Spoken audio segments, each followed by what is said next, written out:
right. Okay, perfect. Okay. Because our deepest wounds often reveal our greatest purpose. Welcome to the Court of Connection.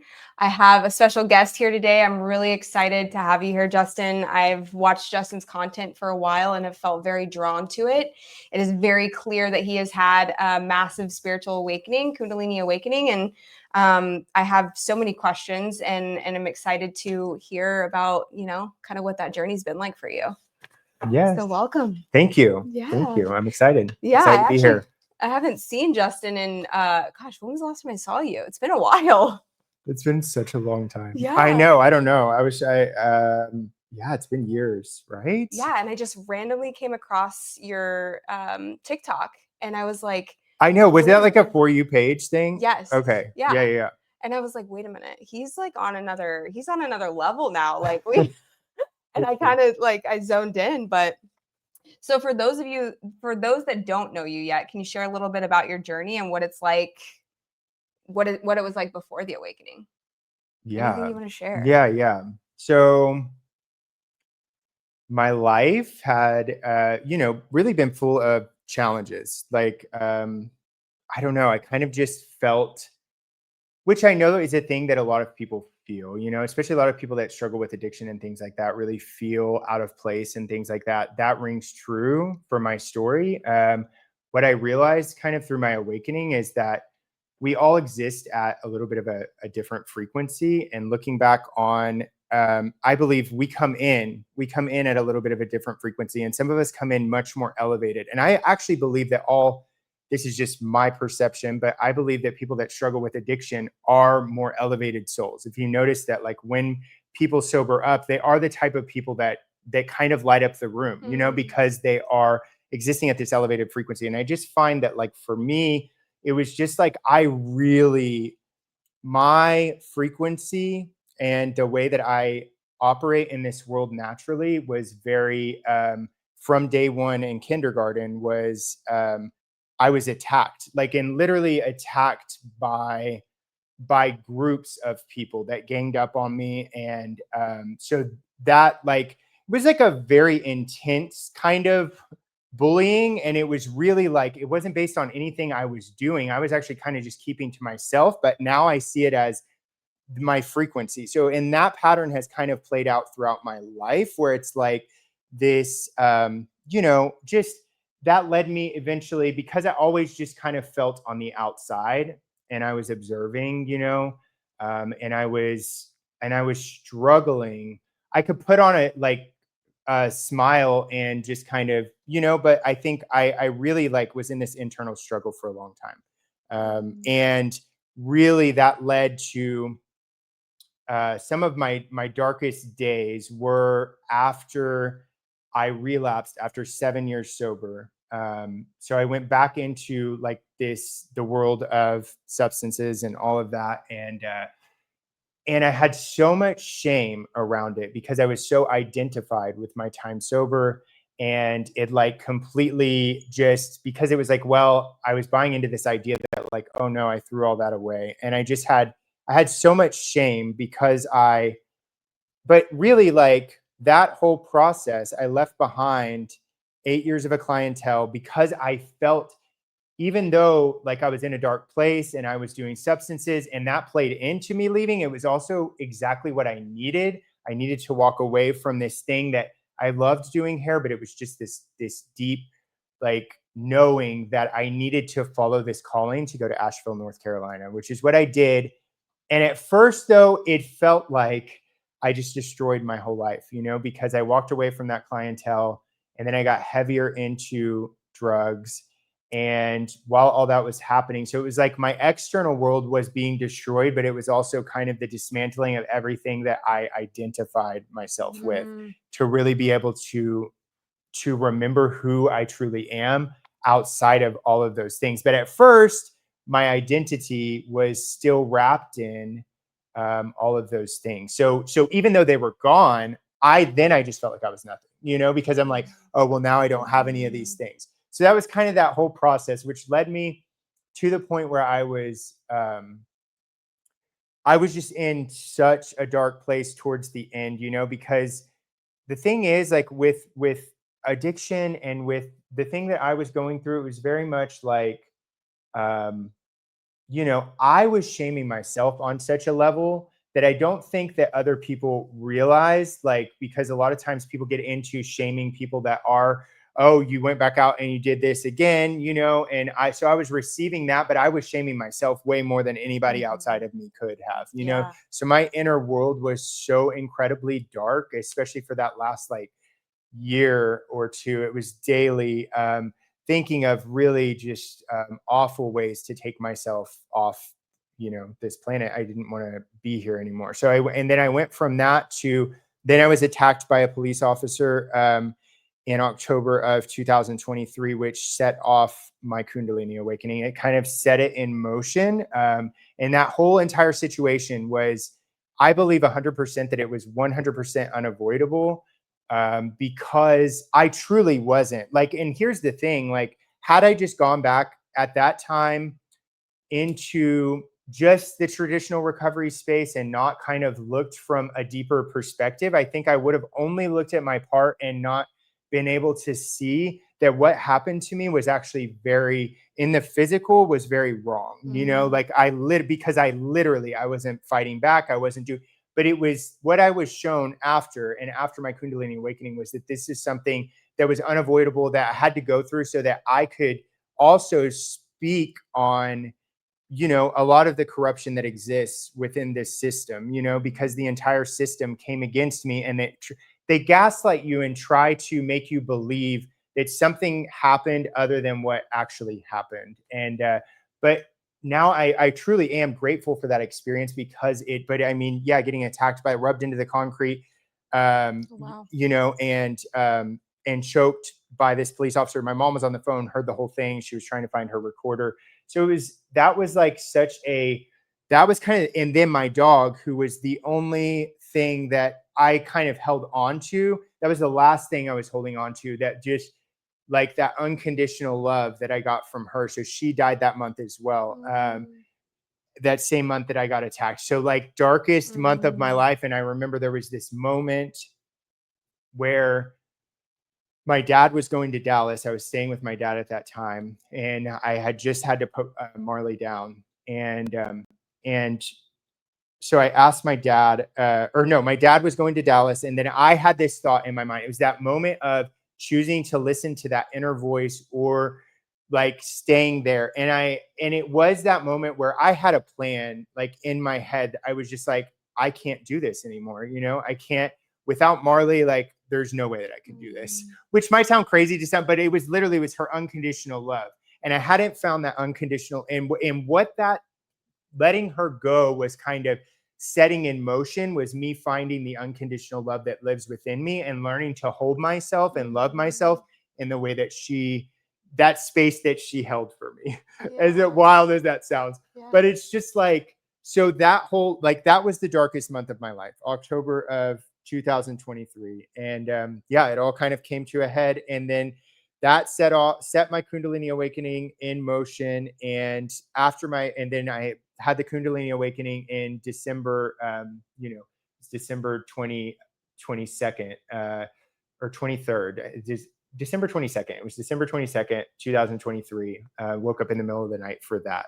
And I mean, literally, because it's a rapid movement of energy through the body, and it felt like my body was shattering. And I kind of had this, like, it was like a life review type of thing, where I was just, it was more that I was remembering the things that are important in this life, and how all this other stuff that I was stressed about was really not, it was not important. Like, I was just this awareness that I've wasted so much time, like, living in fear, and um all attached to all those Mhm. things. Yeah. And so yeah, just kind of uh awakening to that. And then that shift, though, was so dramatic and very confusing at first, but then it's been now, almost 2 years. So this 2 years has been really integrating that experience and learning to, because at first it was like, it was so hard to exist like on this earth and do the things that we do in this society at first, Mhm. and so it's just been kind of grounding that experience and really integrating it and learning to kind of operate as this elevated version of myself within this society. Yeah. um So you didn't do like plant medicine or anything to ignite this, or did you? so yes, plant medicine played a role, Mhm. this is the way that I see it. Uh-huh. It played a role in, because the thing with plant medicine is that it's different for everybody. It's not for everybody. It was something that was calling me, and the way that I see it, my intention going in, because for me, I needed to break through a lot of stuck patterns in the way that I thought about things in order for me to continue evolving and Mhm. elevating. So plant medicine going in, like, one of my main intentions was to break through stuck patterns of thinking, and it definitely helped me in that process. It was not the thing that set off my kundalini awakening, but I believe that it played a role in breaking down stuck patterns. But Mhm. it's all about the intention, and it's all about the integration. And Mhm. it's not a path that's for everybody, but I think that there's a lot of like negative feelings about it, because there is people that end up using it just to escape, or they end up using it, you know what I mean? Sure. It's just like anything, it can Mhm. be a tool that can also be used as an escape. But it was definitely not that. I was completely sober when I had the kundalini awakening, you Got know what it. I mean? Yes. Yeah. Yeah. Yes, yeah, yeah, and that was the most powerful, and then for 4 months, that's like, all of these things that were coming through. But no, I wasn't under the influence of anything. I got you. I got you. Yeah, So it wasn't like I went to this circle, then it yeah, ignited this thing. It was already no, happening, and this yeah. like kind of it, helped integrate. and it was more through my surrender of, because there was points in my life where I was like, oh, I want to reach this point, I want to be enlightened, I want to be at this place. And it was actually like, before the kundalini awakening, it was like, you know what, I'm a mess, and this is where I'm at, and this is, you know what I mean, and surrendering the need to be anywhere other than where I was in that Mhm. moment. Yeah. Then it happened through the full surrender. You know Mhm. what I mean? Yeah. But it also, like, Kundalini awakening is not. I don't believe that that's. You have to really be prepared to go through something, and it can be very, because it's so intense. It can be very confusing, and also there's not a lot of support. But if for people that go through that process, I think it is important to kind of, if you can find people that have had that experience, Sure. to kind of guide you through. I didn't have that. And I was trying to talk to people that had never been through it. Mhm. And so I kind of just had to navigate Yeah. those waters Yeah. on my own. Me and spirit, just kind of trying to figure it out. So Well, you said so many profound things. I think the one thing that I wanted to go revisit was there was always this pattern in your life of feeling like rejected by a group of people, right? Or feeling like an yeah, outcast from a group of people. 100%. Yeah. I firmly believe, and this is just my belief, that Yeah. our soul chooses the wounds that we have, that when we come down here Yeah. to work through for a soul correction, right? Yeah. And the fact that you had those trends throughout your life was like, okay, this is a major theme to be transmuted, Oh, right? And 100%. Yeah. alchemized. Hmm. And so, and for me, a lot of mine was like people pleasing, poor boundaries, like low self worth, like so over identification with the body, right? Being someone who was in a larger body for most of my life, and like Right. feeling so, you know what I mean? And like having to push through all those things, and every experience in my life led me to that same wound coming Right. up, you know? Yeah. So that was interesting. For sure. And the rejection, I find that's also very common as well in people. I notice that theme a lot in people that struggle with addiction, because we tend to, most of the people that I've met felt like outsiders, in some Mhm. way, shape, or form. And so it's kind of like, when you get rejected a lot, we can get into people pleasing really Mhm. easily, Sure. Yeah. and that has been, yeah, my biggest challenge. Because but then it's like learning to kind of love myself, Mhm. and really yeah, but that, I mean, that's been one of my biggest challenges. Yeah, overcoming the people pleasing and forget where I was going with that. That's okay, but no, I mean that brings up a good point. Is like our job on this planet is to learn how to parent ourselves, Yeah, right? for Like sure. I have to be the person that can take care of self-regulate and take care of myself. Yeah. Nobody's coming for me. Right. You know what I mean? Yeah, for sure. And God's not going to do that for me either. I have to learn how to self-regulate. I have to learn how to detach from, like this need to have everybody Right. understand me. Yeah, And for you know what I sure. mean? Which Mhm. leads me into the next question. Yeah. What was that like after having the awakening, Mhm. with friends, with family, and just feeling in this place of just, you know, feeling totally different or viewing the world in a way that you never had? Mm. Yeah, it's been challenging, which is why I've been in a lot of solitude. But I find that, like, even if a lot of people are awakening at this time, and it looks different for everybody, and for some it's a little it's a kind of a slower process of perspective shifts happening and things like that. But I find that a lot of times, it's just like learning to listen to that intuitive, like learning to listen to the intuition, learning to listen to those nudges that tell us. Because, like, for me, at first I was trying to just be back in the same things that I was in.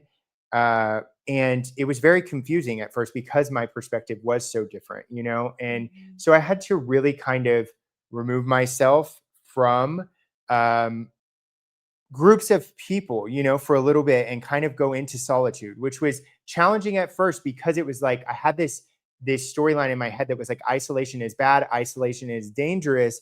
But for me, it was something that, and that's the thing, it's different for everybody. And that's why it's so important to listen to the intuition, because for me, it was something that was absolutely necessary for me to be able to develop my own unique perspective and be able to hold that and know that, like, it's okay that I view things differently than other people, that my perspective is different, and I'm okay that their perspective is that way. I don't need to change it, but to be able to go into groups of people and be able to be authentic and Mhm. true to myself in that, and what Mhm. it is that is true for me and what it is that I believe. And Mhm. I feel like now that I've taken this time in solitude, I'm able to do that, and to, you know what I mean, to be able to have a different viewpoint from someone, and that not to mean that we can't interact, or you know what I Sure. mean. Yeah.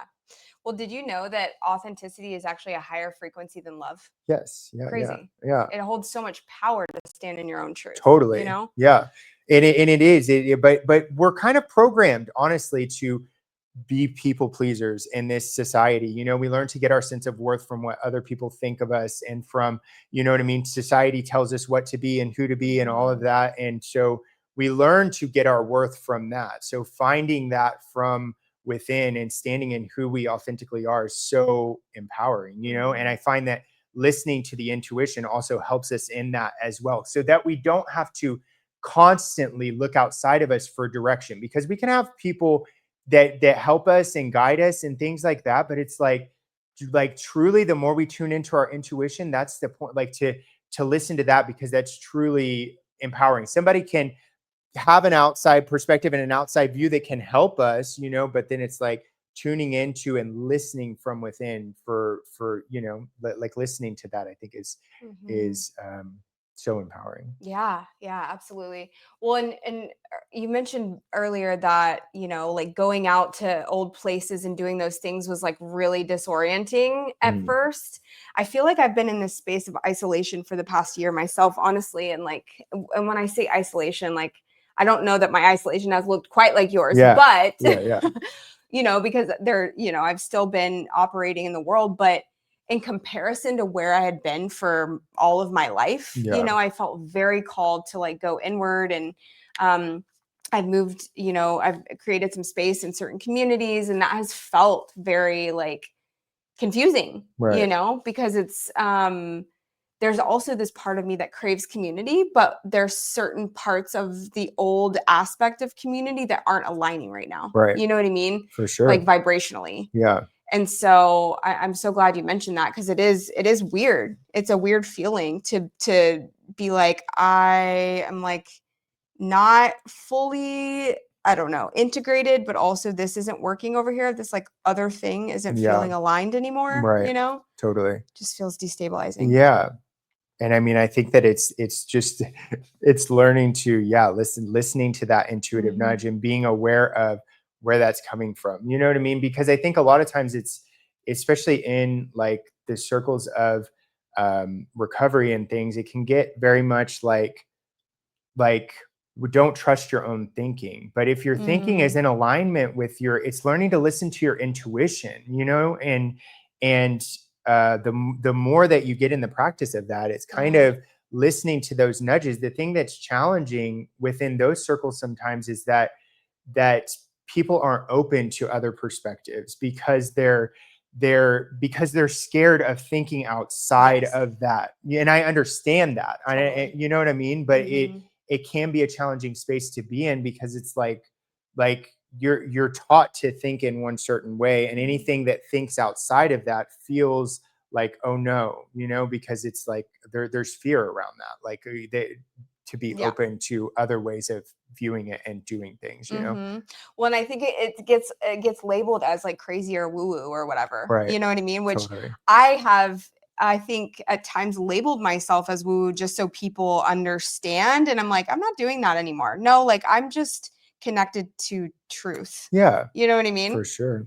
So So like, yeah, so was there fear or resistance along the way, like with the Kundalini awakening process? Like, was there any resistance or like maybe wanting to go back to an old version just because it felt easier?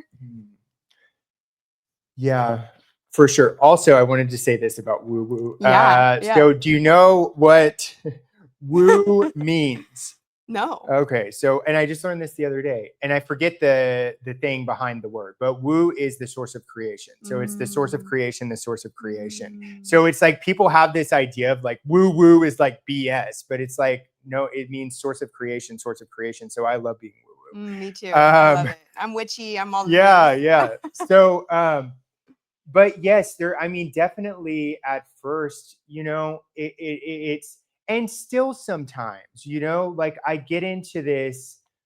The thing is, though, that I know with my Kundalini awakening, it needed to happen at the timing that it did because it was preparation for this awakening that's happening on a collective level. You know Mhm. what I mean? Mhm.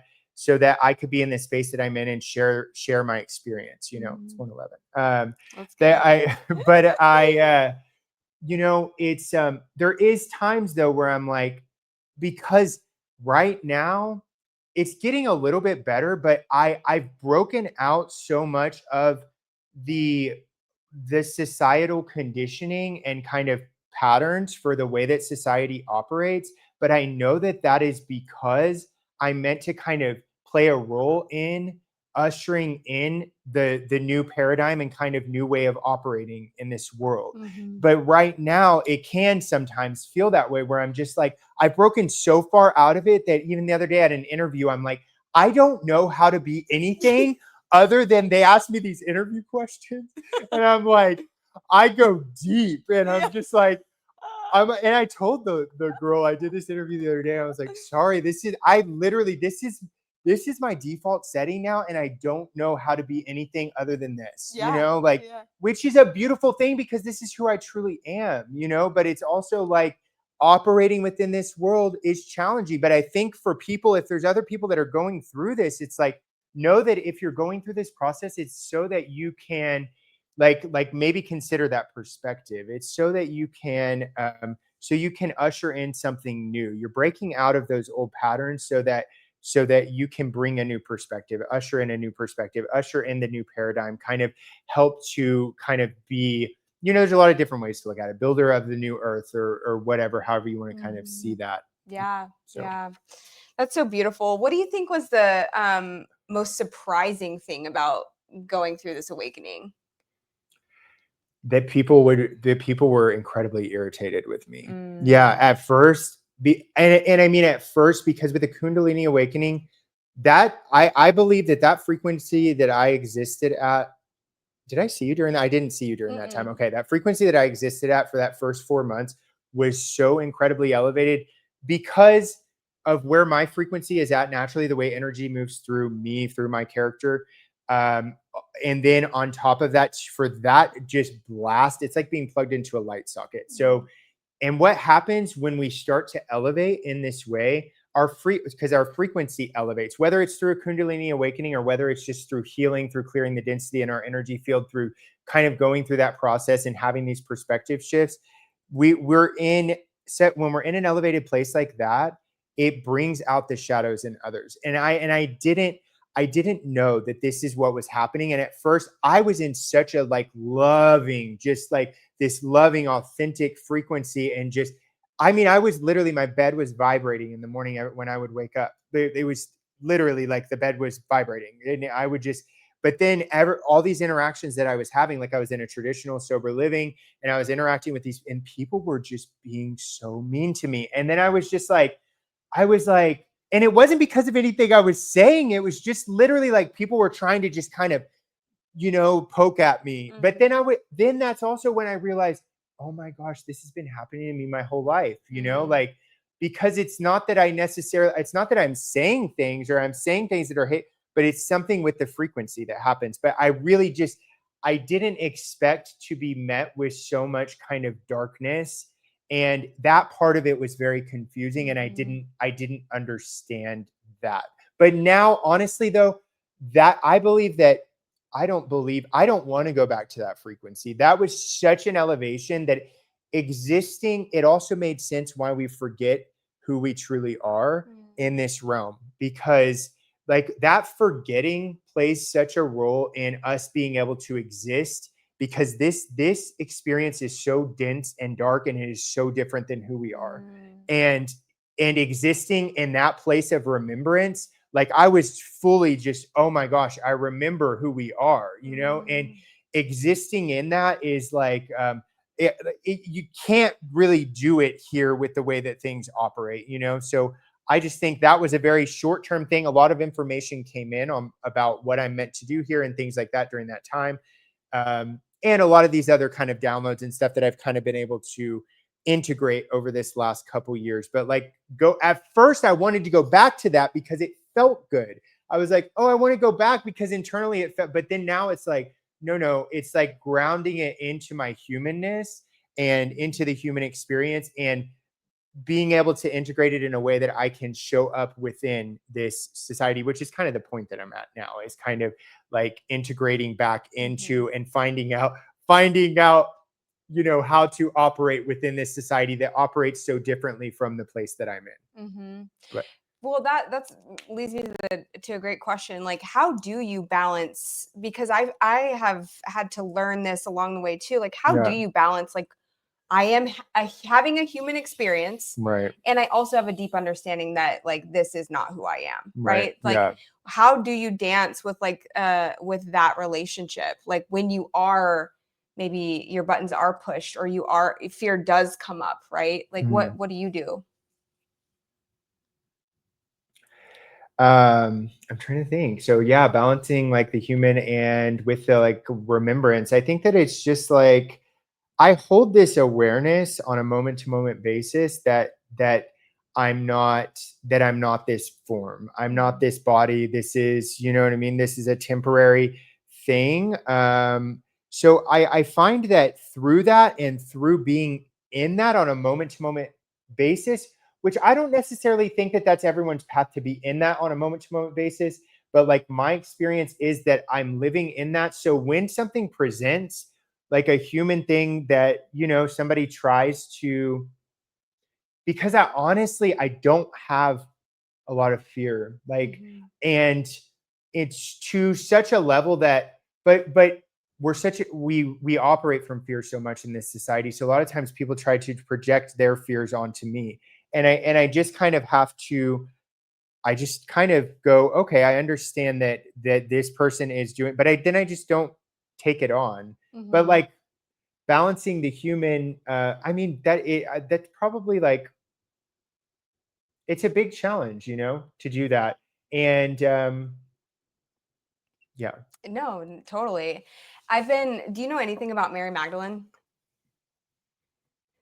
Yes. I do. Okay, so I've been going down like the Mary Magdalene rabbit hole. Yeah. And there's so much power in like the gospel of Mary that was so buried. Yeah. And basically her and Jesus were like best friends. Yeah, for sure. Yeah, like the And true story of her, not the horror not story. The horror story. Yeah, exactly. Yeah, that they painted her out to, like, I mean, that's Yeah. how what our society does, especially Exactly. with women. So, right. It's the suppression of the Yeah. divine feminine, right? For sure. Which Exactly, which is also intuition, which is Yes. also it's creative power. It is, and so it makes sense that it's suppressed because it keeps us small. Right. Which is, I think, this is my perception, is that this collective evolution that we're feeling, elevation. Yeah, evolution, elevation. It's the mix. That we're feeling, I believe, is the rise of the divine feminine, like on a mass level. Totally. Which is why I feel like so many people are being drawn to Mary Magdalene now. Yeah, absolutely. You know what I mean? And so, but that was Jesus' very best friend. She was there for his resurrection, for his when he died on the cross, and all of these major like moments. But she was so suppressed because her message was about Christ consciousness. For sure. That the kingdom is in here, right? That everything that we need is like we create our own reality, right? Everything that science is proving now, right, is what Jesus was telling her that he didn't tell the other disciples because they weren't at a capacity to understand it. Which is like such a replication of what's going on. 100%. And yes. And I honestly, like, I see that pattern show up in a lot of other ways too, where it's like, I actually believe that, yes, and that's what Jesus was saying too, was like trying to awaken. But then the people in the Bible this is the way that I see it. When it's like Jesus was this like enlightened, awakened being that was, trying to share this message of, whoa, this thing I'm connected to also lives within you, but the outsiders were perceiving his message through their lens. And so it's like they weren't him. They didn't have the awakening that he had. So what they were doing is perceiving his message through their lens. This is how it's like the telephone game. You know what I mean? Things get passed down, and everything that's in the Bible was people's perception of what he was saying. You know what I mean? This is also another thing that I see with recovery as well. This is a pattern. This is where I see, once you start seeing patterns, and I believe that's available to everybody, you start tuning into energy and you recognize patterns, you can see where these patterns repeat. And I believe in recovery as well. Like, Bill W. had this awakening experience, and then that awakening experience has been he was trying to relay this message, but then he also tried to put it in a black and white way of saying things. You know what I mean? And so a lot of times, like, what's being perceived and it can turn into an ego thing, because it's like, I used the program to build the ego at one point, and it's something that can very easily get into that. It's not saying anything bad about that. I'm never saying anything bad about the program. I'm really not. But I'm just seeing that a lot of times, if somebody kind of has a spiritual, and then I believe, though, he was trying to get his message, which was really just as Jesus's message was, I believe, tune into this within, start listening to your internal guidance. Like, there's no stipulations on tuning into the truth within and tuning into God. It's a moment to moment experience, and I believe that that's actually what he was trying to say, but it was the 1930s, and he was really trying to put it in a black and white format. That black and white format works really well for a lot of people, but I also feel that a lot of people are kind of feeling this. There's a certain point in evolution where it kind of it can start to not resonate, but it's learning to, but it's also, I always think of that page in the book as well, which I know we're not talking about recovery necessarily, but, where it talks about just listening to, eventually you start to get into that place where you listen to the internal, you listen to, to intuitive guidance. We come to rely on it. Yeah, exactly. Yes. Yeah, totally. Yeah, and I think that brings up a good point too, right? Like there wasn't language for that we have today for the experience that Bill had during this awakening, right? Absolutely. Like we have the language for it today. Absolutely. And the language wasn't there. Jesus, like all of that, you know what I Mhm. mean? Like there was like being able to explain this is so much easier now, especially with quantum physics and everything kind of being where Science it's at. backing it up, and Yeah. the physics, you know, all of it. It's a well, and I think that that's what is making some people buy into it more, right? The Mhm. people who I can, oh yeah, I can buy into science, but I can't buy into this woo woo, you Right. know. It's all the same It's though. all the It's same. all the same. You and literally the more that you kind of like for me, the more that I just allowed myself to see like, whoa, it's all the same. I studied Eastern philosophy, I studied Hinduism, you know, Buddhism. I started getting into Jesus's teaching after my awakening because I had all this stuff about Jesus coming through. One of the main things was I never wanted people to worship me. Because what people are worshiping, when somebody awakens to this truth within, like we learn to externalize it, and what but it's actually a piece of you, you know, like when you see something, when that awakens within somebody, it's like I find that people are drawn to it, and then people get attached to it a lot of times, or they end up worshiping it. But what you're attached to and what you're seeing is the truth, and it's the way that it's moving through them, you know what I mean? It's not it lives within. It's just about it's about tuning into that, and that's what I believe he was trying to say is like it you know, the kingdom of heaven, the kingdom of God is within. Yeah. Everything, Yeah. everything lives within. You know, we're expressions of each other, like we are each other, all of it, everything is everything.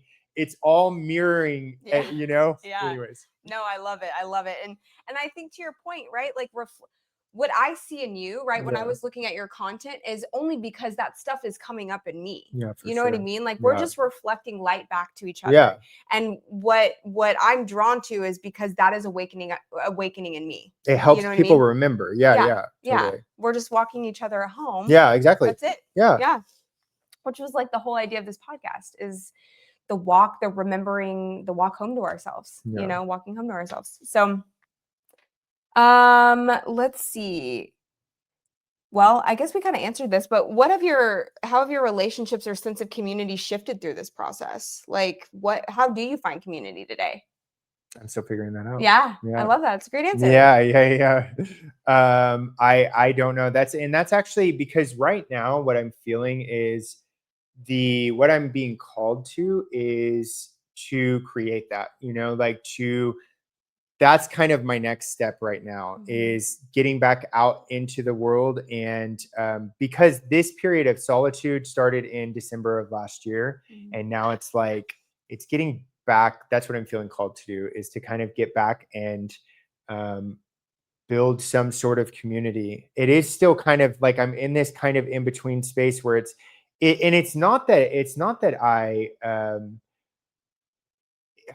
it's just kind of like a misalignment with so many different things. So it's kind of this weird space where I'm like, a lot of times I prefer to be around people that are um in a space where they're kicked down a lot, or like people that are really struggling and in a dark place. I find that it's easier for me sometimes to connect with that than it is somebody who is in a place where they're very identified still with the things of this world, you know. So but it's not that I can't exist in that space, and I'm never judging, but I think that there is a perception a lot of time, but it's just like I'm still figuring that out, you know? Yeah, kind of. And yeah, that process, like for people kind of going through the awakening process, I think that it is, but it's just following the intuition, and that's it's always coming back into the moment and listening to that, listening from within. And that's what I continue to do. I continue to go back in and be like, okay, I know I'm being called out of this period of solitude right now. I don't know what that looks like, but I follow the intuitive nudges. I follow you know what I mean? It's like, you asked me to do this felt right. And just kind of, you know, doing this interview that I did the other day, it's just kind of taking those steps forward and trusting, following the little breadcrumbs, following the signs, and trusting that will kind of make sense in perfect time. Yeah. And that makes me think about the part of the conversation we had earlier before we started, where so many of us get stuck on the how and the what it's supposed to look like. Yeah. And we don't end up fulfilling like the destiny, you know, we don't end up getting where we're supposed to go because we're constantly like blocking ourselves by the how and the why, you know? Yeah. Like, we were talking about that. Like, because we are so conditioned to look at things, and our society operates within like, you need to come up with a very specific plan and it needs to look this way. And then you take these action steps to get there. But it's like stepping into this space is more focusing on the elevation, you know, focusing on the healing, focusing, because the more that we do that, we tune into the intuition and we start to come into the moment more. And so like the more that we tune into that, we can start to listen to that guidance about you know, what steps, and then things start to present. The more that we elevate things, as long as there's some sort of like forward motion, you know what I mean? Like for me, it's like, that's what we were talking about with the content creation. It's like part of that at first was like, oh, that feels so cringy or whatever. And it's not something that I really want. I don't really want to be a content creator, but my intuition was telling me, this is what you're meant to do. Put your voice out there in this way. And doing that as well, doing the content creation has helped in my own elevation and also solidifying my perspective. A lot of times the divine is talking to me through me in a way. Like it's literally because there's power in saying things out loud as well. And so a lot of times the messages are for me in that, but then it's a signal, and it's like putting out this little signal for everything and everyone that is in alignment with where I'm at, you know? But it's like, it is challenging because it goes against the way the society has programmed us to operate, that we need to know all the details. And still there's people that think but I'm like, it's going to make sense. It's starting to make sense for me. The pieces, I'm starting to see the puzzle pieces, things are coming together. So. Totally. You're so right, because they say we need to be prepared. You need to save, you need to do this, you need to do that in order for things to happen. And it's really just saying like, I don't trust God. I don't trust the divine unfolding, you know, like, but when I was saying this the other day, which it's so in line, but there's this guy on TikTok, and he's a kid actually. And he interviews all these millionaires, self-made millionaires, not like people who are, you know. And the thing that is the common theme in every single one of their talks is when he's asking questions of like, how did you get there? They all say, I didn't know how, but I listened to the call, and I wasn't thinking about what it was going to be like when it didn't work out. I just did it. You know, it was like, so I took a loan out. I did this, I did that. Like I took the action and I didn't worry about the how. Right. Exactly. And that is like anchoring into certainty. You know? Like, yeah, for sure. And trusting that. It's like the same thing too with like, you look at like the most successful films and things like it's like, what's the formula? There's not really a most people with the most successful films will say, and this is why it tells the future as well. A lot of really successful, because they're tuned into something beyond, you know, they'll say it came through me. It's not because it's like, well, I want the formula of how you created that. Tune in.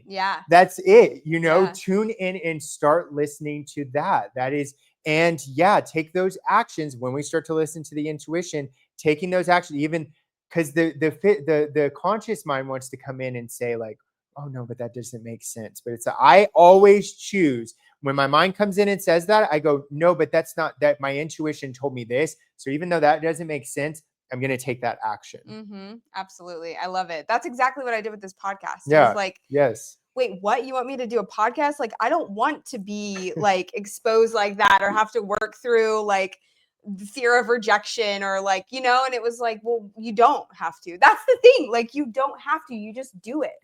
You know, like, like, yes, is there stuff you have to technically work through? Sure. But also just by deciding and doing it, like you're working through it. Exactly. And nothing is ever a failure unless you choose to see it as a failure.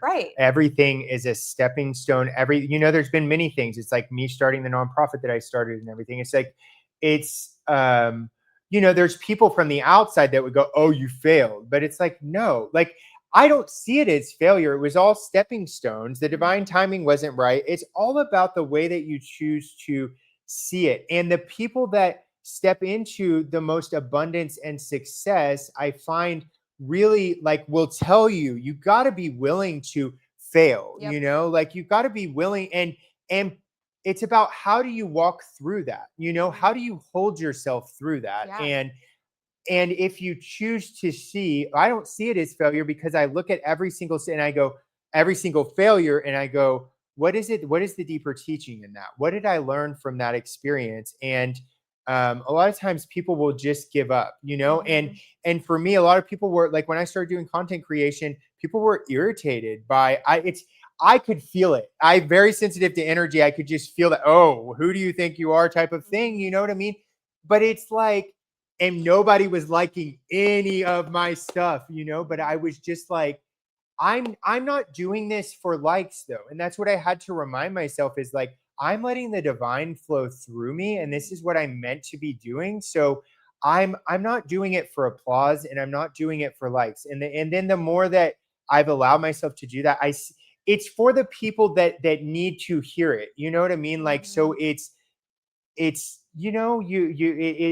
like learning to, but for me too, I was prepared. It's like all that rejection prepared me to rejected, got pushed me into a place where it's like, okay, I've got to learn to stand on my own, and be okay with like, because when you stand in who you authentically are and you kind of allow this energy to flow through you, it's it can come with rejection. People aren't used to authenticity. We're used to pleasantries. We're used to all of these things. So it can feel a little jarring, like, oh my gosh, because I was thinking about that the other day too. The more authentic you are, like, because at first I was like, why are people so irritated with this? But it's like, because we're used to, like, if you invite me over and you say, hey, I want to go out to the pool today. Like, my response to that today wouldn't be my people pleasing response, which would have been, oh, well, I don't know because I would have made up some excuse. But I would be like, you know what? I'm just not feeling that. Yeah. I don't want to do, which on the other end, somebody can take personally, like, oh no, well, that's, so it can be irritating, because people are like, oh my gosh, but you're rejecting me, but it's not personal. It's that I'm taking care of myself, Right. and that I'm not, and that I just really don't want to do that right now. And I'm being honest about it, but like we end up like getting, because we get our sense of worth from what other people are thinking, what they're saying, then it's like, oh no, this person doesn't like me. But it's not that at all. No. It's not personal. You know what I mean? So the more we step into authenticity though, because we operate so much from that, like people just kind of, they say things that they don't mean. And that's another thing that was confusing throughout my life, being so sensitive to energy. Energy never lies. And so the world is very confusing when people are telling you words. There's so much room for miscommunication and because you can lie, but your energy doesn't lie. So it's like, when you the more you tune into energy, you can feel it. And the world is very confusing. I remember that as I was growing up too, I was always like, why is everyone lying all the time? Because because I would feel the energy, and I'm like, and healing is really starting to tune into what is true, like what is true for me and what is real, and like stepping out of that, like saying things that we don't mean, and like tuning in and learning to stand in what it is that I truly believe, what it is that's my point of view. Like, we're the same consciousness experience, like,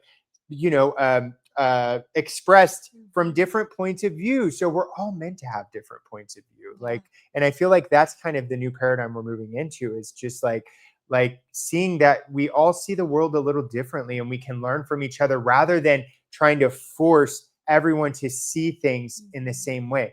That's not what like we're meant to see the world differently, and we can learn from each other's points of view. It's just like we've been in this pattern so long where it's like, I need you to see things the way that I do in order to be okay. When it's like, I feel like it's just so much more interesting when we can just kind of learn from each other, you know? Totally. Yeah.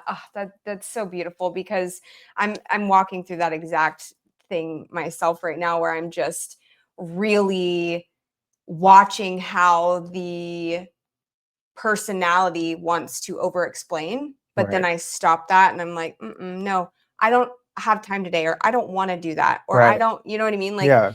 and how someone's reaction to it, like you're saying, is really none of my It business. isn't. And Yeah. it's also not about me, Right. you know? And two, I actually find that a lot of times, like what I found through all of the darkness that I faced, it brought my shadows to the surface. And while I didn't understand it in the moment, it actually helps those shadows come to light. So Yes. sometimes, like that insecurity that you brought up for somebody else, like whatever they do it, but it's like, it's kind of bringing that stuff up for people, you know, without the intention of doing that. It's not Sure. like, I'm gonna, but you know what I mean? Like us, like when we choose to, that is who we're meant to be. When we stand in who we truly are and we're honoring what is true for us and we're being our authentic selves, that's who we were created to be. Why would we be anything other than that? You know? Yeah. And you're right. You can't control. And believe me, I was people pleasing nearly killed me more than Same. any substance ever has. Same. You know what I mean? Like Literally. it literally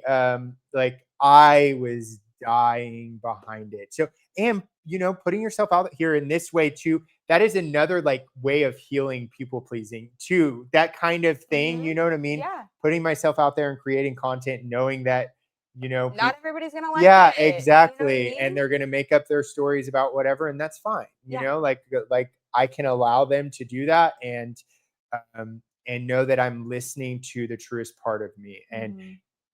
yeah, it's super empowering to be in that Yeah. place. Yeah.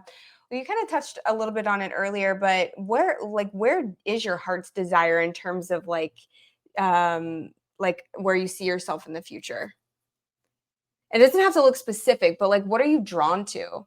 I know you talked about nonprofit or maybe like jails or something, you know, like what.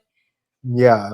Yeah. I mean, I'm definitely I feel that my path is a lot about, because I experienced like being on the verge of homelessness, living in my car, all of that. And I'm so grateful for all of it because it shifted my perspective in such a way to be in that position and see the way that society treats these people, and to see, because like it's like God, the divine, was putting me in this position to see through their eyes and see the way that people treat. I mean, like literally, I asked for somebody to call an ambulance one time because I was so dehydrated, and I every time I would drink water, like I didn't have a car, I didn't have access to water, I was dehydrated, and I'm out on the streets, and I was asking people to call an ambulance for me, and they were laughing at me and telling, you know, because there's this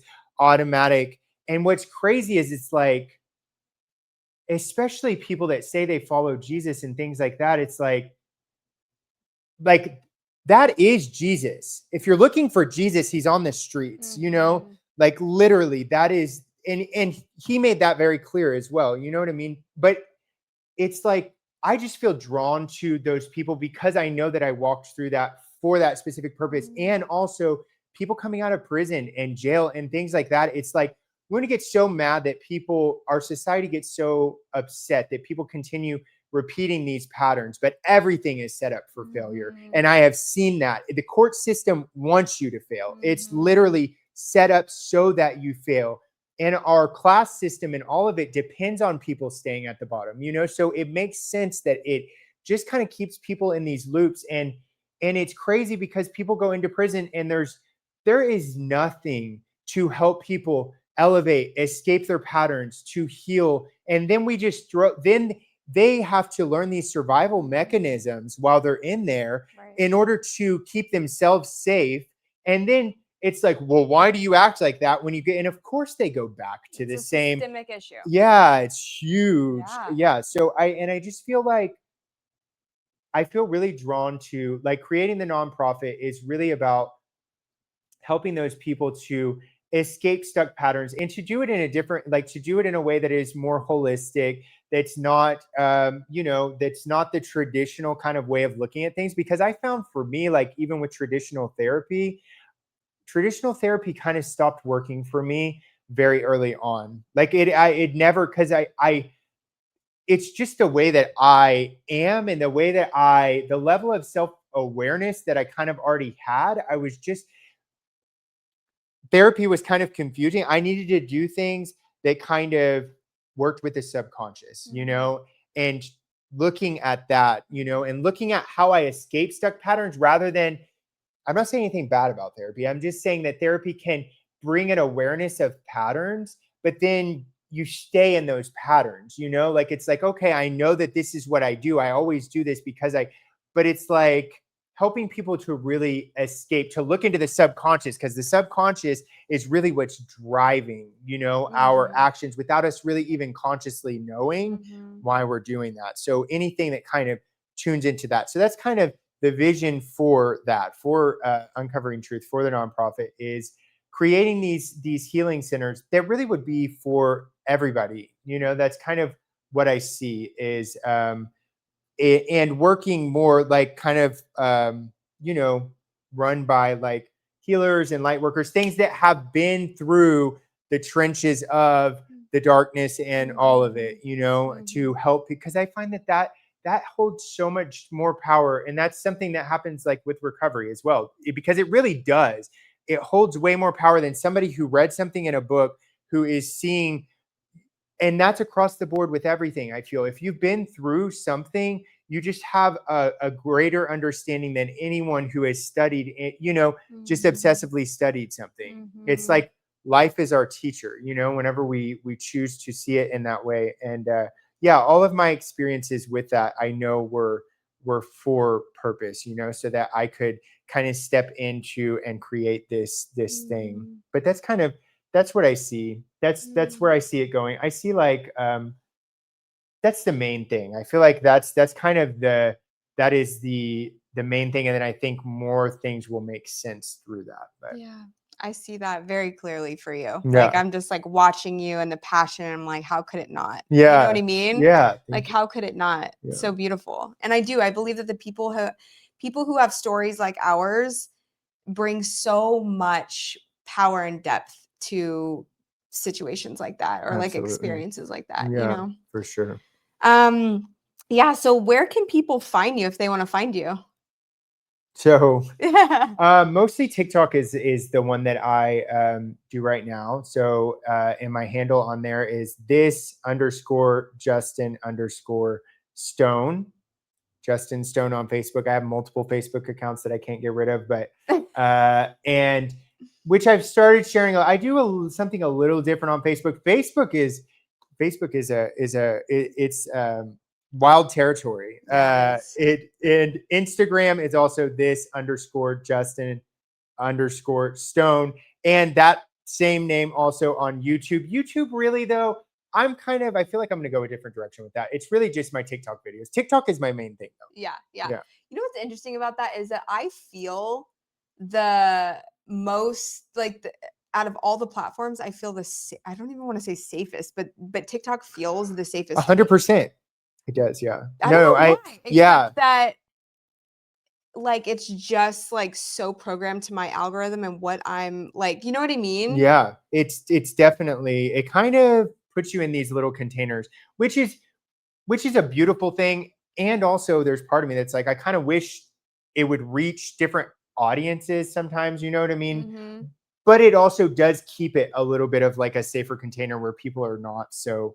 I noticed that for sure on TikTok, and with lots of other, especially people that are kind of on the healing and awakening journey and things, that say like, oh, well, yeah, because they've tried to be on Facebook, and there's just so much hate that comes on. It gives me anxiety being on Instagram or Facebook. I've noticed in my body. Yeah. But I don't feel that way on TikTok. It's so weird. It's wild. Yeah. Yeah. So what brings you joy these days? Like, what excites you? Yeah, what excites me? Joy. I mean, I feel like the joy kind of just flows through me, like it's, and that's really what this period of solitude has been about, is tuning into that whenever I'm it feels at times like I'm kind of trapped in this box that I've been in with no way to kind of get out of it. But then to find joy in that space is like everything else is a bonus, like Mm. it's so that's kind of what this period has been about for me. But my dog right now, like my dog that I got like 6 months ago, that honestly has been one of the biggest challenges. Like I thought I was going to get this dog and it was going to be like Marley, and it's literally, he is the exact opposite. But he's a reflection of me. It literally, I saw your video about him. yes, yeah. And it's just kind of like he's such a free, expansive spirit. And it's just like, so it's like kind of learning to um he's been a huge challenge, but working with him and seeing that sometimes the most challenging things bring us the biggest payoffs, because he's also one of the most loving and caring, Mm. dogs. And so, yeah, it's just that. And he brings me so much joy. Even though he's challenging, he's also kept me so grounded in the earth realm, too, because it's like through this time as well that I've been there, it's like he has so much energy. So I get out and walk him every day. It's kept me outside, getting what I mean, getting sunlight and all that, I think is uh, is good, so that I don't Mhm. get trapped in just being inside all the time. So Yeah. yeah, Well, thank you so much for coming. I have thoroughly enjoyed this yeah, conversation. I definitely feel like we're on a very similar yeah, vibration. And I look forward to seeing how your life unfolds and like what yeah. happens next, Yes, me too. So everyone, thank you, Yeah, Justin awesome. Stone. Yes, Until okay, next time. perfect. May the cord that binds us to one another and to spirit remind us that we are never alone, always guided, and always home. All right. Awesome Perfect. job. Yay. That was so fun.